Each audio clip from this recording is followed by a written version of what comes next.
Welcome to this proof of concept video on TrussBridge for Tekla Structures by CMK BIM Consulting. Here, when we open up the dialog box, we're going to see here that we can enter in a lot of the typical information that's involved with the geometry related to a truss bridge. This configuration is fairly similar in design, and it's mostly dimensional as well as profile sizes that are going to be modified or changed. Here we could enter in different elevations if needed, if the bridge was sloped from one side to the other. Let's just go ahead and apply these settings, and then we'll basically pick the original insertion or the start or left end of the bridge.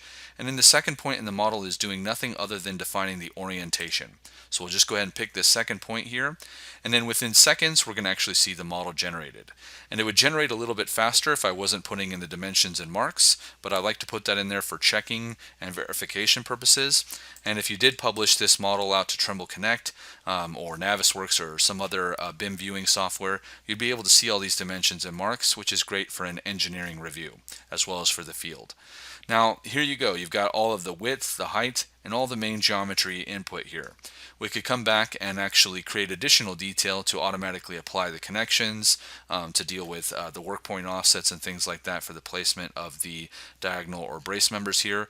But here you can see this is pretty basic. Now it is parametric. Let's say that the design is changing and we want to adapt some things here. Let's say the bridge is only 70 foot long, and then we want to come in here and we want to change the maximum spacing here to 8 foot as an example. We can set the bridge width to be, let's say it's only going to be 12 foot. And then you can modify, of course, the profiles and things as well.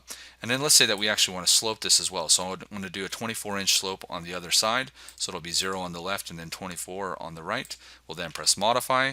And then instead of having to go back and redo all that geometry and lay it out, here within seconds, we are going to actually get an updated bridge. So there you go. You can see that the spacing and everything is adjusted. We've got the overall dimensions. Now you'll see that the slope dimensions are kicking in here because the bridge is sloping up, and then it maintains everything in the true diagonal or length of the bridge with the slope considered there. So there you go.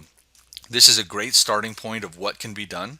Again, this is just a proof of concept, but you can see how the power of making these parametric kind of configurators for bridges can be done. And then we can come back with the detail based on your company's preferences for the connections or other design considerations related to this.